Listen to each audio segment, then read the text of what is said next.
देखो यार, एक चीज अच्छे से समझ लो। आप लोग टेक्निकल साइड की कोई भी जॉब किसी भी इंडस्ट्री में सिर्फ आपकी नॉलेज एंड स्किल से मिलेगी। आपके कॉलेज या सीडेक या फिर ट्रेनिंग इंस्टीट्यूट का काम बस इतना है कि वो अपॉर्चुनिटी आप तक लाएं और क्या पढ़ना है कैसे पढ़ना है उसका जुगाड़ कर दें। जब तक ये याद रखोगे तब तक किसी भी कॉलेज या इंस्टीट्यूट की फेक एडवर्टाइजिंग में नहीं फंसोगे। काफी सारी स्पैमिंग चल रही है, उससे भी बचे रहोगे। अब करते हैं थोड़ा डिटेल डिस्कशंस की वीएलएसआई में एंट्री के लिए एक स्टूडेंट के सामने कितने टोटल सिनेरियो बन सकते हैं और हर एक सिचुएशन में, चाहे आप बीटेक कर रहे हैं या बीटेक ऑलमोस्ट होने वाला है, उसके बाद एमटेक करने का प्लान है, सीटेक ज्वाइन करने का प्लान है या ट्रेनिंग इंस्टीट्यूट करने का प्लान है, हर एक सिनेरियो पे डिस्कशन होगा।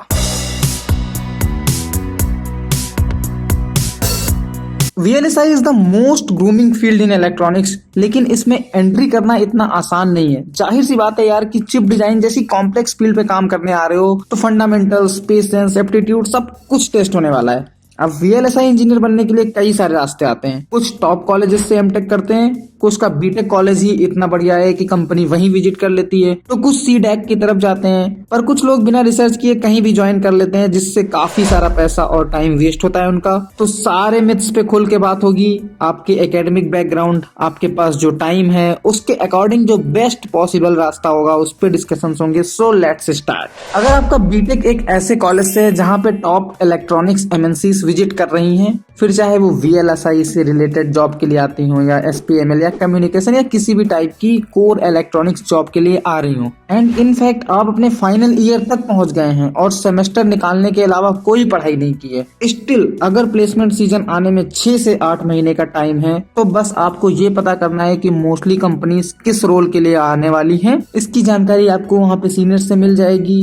जिस भी रोल के लिए वो आने वाली हैं या मोस्टली जिस भी रोल के लिए वो आती हैं वो आप प्रिपेयर कर लीजिए। एंड आई फील हर एक फील्ड का रोड मैप आपको यूट्यूब पे फ्रीली मिल जाएगा। और बीटेक में तो यार वो लोग उतना ज्यादा डीप एक्सपेक्ट भी नहीं करते हैं एडवांस सब्जेक्ट्स में। हाँ, बेसिक इलेक्ट्रॉनिक्स और प्रोग्रामिंग फंडामेंटल्स तगड़े होने चाहिए। तो यार अगर बीटेक का कॉलेज आपको अपॉर्चुनिटी दिलवा रहा है तो लिटरली कुछ नहीं करना है। इनफ कंटेंट फ्रीली अवेलेबल है और कॉलेज वाले भी यूडेमी या कोर्सेरा के कुछ कोर्सेज फ्री प्रोवाइड करा ही देते हैं। सिंपल है कि बस प्रिपेयर हो और इंटरव्यू निकाल दो, क्योंकि इंटरव्यू आपकी स्किल से ही निकलेगा। और मैं फिर याद दिला दूं कि कॉलेज या ट्रेनिंग इंस्टीट्यूट की रिस्पॉन्सिबिलिटी सिर्फ इतनी है कि वो अपॉर्चुनिटी आप तक लाएं और सही रिसोर्सेज सजेस्ट कर दें। बाकी जो एक्चुअल इंटरव्यू क्रैक करना है वो आपको ही करना है। तो ये रही उन कॉलेजेस की बात जहाँ पे कंपनीज ऑलरेडी विजिट कर रही हैं और वहाँ पे एक अच्छा इंफ्रास्ट्रक्चर लैब्स अवेलेबल हैं। बट दिक्कत तो उन बच्चों को आती है जहाँ कंपनीज विजिट नहीं कर रही हैं ऑन कैंपस, और वहाँ उनका करिकुलम भी कुछ खास नहीं सिखाता, एंड इनफैक्ट वो बस वही ट्रेडिशनल सब्जेक्ट्स में फंस के रह जाते हैं और उन्हें ये तक नहीं पता होता कि आखिर दुनिया में चल क्या रहा है। तो अगर आप बीटेक फर्स्ट ईयर या स्टार्टिंग ईयर्स में हैं और आपको पता चल गया है कि आप ऐसे किसी कॉलेज में हैं, तो आप अभी से लेटेस्ट टेक्नोलॉजी को जानना, एटलीस्ट एक्सप्लोर करना शुरू कर दीजिए कि क्या क्या चल रहा है। उनको पढ़िए और देखिए कि आने वाला समय किधर जाने वाला है और उसके अकॉर्डिंग एक फील्ड चूज करिए। तो नए बीटेक स्टूडेंट्स और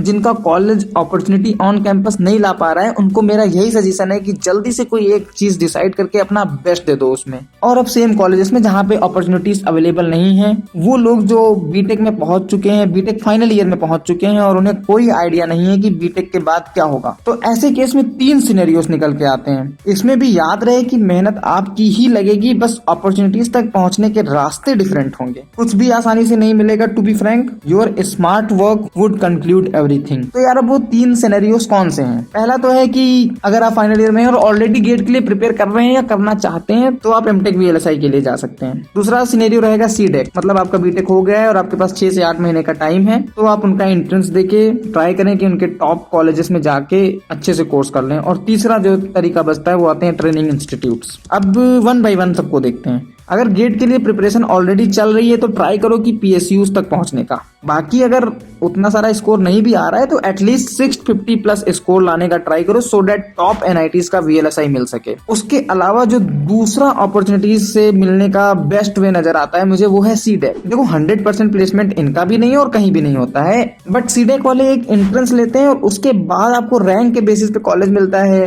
रिसोर्सेज वगैरह भी प्रोवाइड कर देते हैं और प्लेसमेंट सपोर्ट भी देते हैं। तो हाँ, अगर गेट स्कोर नहीं है या फिर एमटेक करने जितना इंतजार नहीं कर सकते, तो इनका 6 से 8 महीने का कोर्स और आपकी मेहनत 50-50 चांस तो बना ही देगी। हालांकि पैकेजेस ऑलमोस्ट हाफ होंगे एज कम्पेयर टू एमटेक, तो उतना कॉम्प्रोमाइज रहेगा। तीसरा जो रास्ता आता है वो है ट्रेनिंग इंस्टीट्यूट। कुछ लोग जेन्युइनली काम करते हैं और काफी सारे स्पैम्स भी होते रहते हैं इस फील्ड में, बट दिस इज बिजनेस, तो कोई आपको एक सर्टेन एक्सटेंट तक ही हेल्प करेगा। अब देखो यार, VLSI का थ्योरी कंटेंट है वो फ्री है, वेरीलॉग सिस्टम वेरीलॉग आप फ्रीली सीख लोगे और प्रैक्टिस भी कर लोगे, बट थोड़ा सा EDA टूल्स पे प्रैक्टिस मुश्किल रहती है क्योंकि दे आर वेरी कॉस्टली। तो अगर आपका कॉलेज इतना बैकवर्ड था कि वो अपॉर्चुनिटी भी नहीं ला पा रहा था और ना ही कोई VLSI टूल एक्सेस दिलवा पाया और प्लस आपको CDAC भी नहीं मिला, in that case only you can go for training institute. Since everyone is there to do business, so be very careful, don't go on advertisement. पुराने स्टूडेंट से बात करो एंड उसके बेसिस पे डिसाइड करो। Everyone says they are best, but you have to do your own research. Quora पे या YouTube पे या इनफैक्ट अगर मैं भी या कोई भी बोले this institute is best, then don't follow that. आपको किसी की भी बात नहीं सुन लेनी है तुरंत। Do your research before putting a single rupee of yours because your parents would have earned it after a lot of hard work. So the conclusion is, आपके कॉलेज में कंपनीज आ रही हैं ऑलरेडी और कॉलेज की labs भी बढ़िया हैं, तो कोई जरूरत नहीं है ना CDAC की, ना MTech की, ना ही किसी ट्रेनिंग इंस्टीट्यूट की। आप सीधे प्रिपेयर करिए, कंपनीज आए, इंटरव्यू दीजिए और निकाल लीजिए। There is enough content freely available and the remaining things would be provided by your college if that comes in the top college list. College opportunities नहीं ला पा रहा है एंड आपके पास इतना टाइम है कि अगर आप 2 साल के लिए MTech करने भी चले जाएं तो कोई खास प्रॉब्लम नहीं होगी। इन that case you should do MTech VLSI because ये डायरेक्टली आपको 20+ CTC पे पहुंचा देगा। लेकिन अगर आपके पास MTech करने का समय नहीं है तो CDAC को देख लो और उनके टॉप सेंटर्स पाने की कोशिश करो। और वो लोग भी 100% प्लेसमेंट लिख देते हैं बट एक्चुअल में कहीं पे भी नहीं होता है, तो उस चीज पे मत जाना, आपको अपना हार्डवर्क देना होगा। और अगर आपको CDAC का भी कोई अच्छा इंस्टीट्यूट नहीं मिल पा रहा है, इन that case only you can try for training institute, but do your own research and then decide. There are hundreds of training institute, you have to put some effort. And that's all for this video. Keep exploring electronics.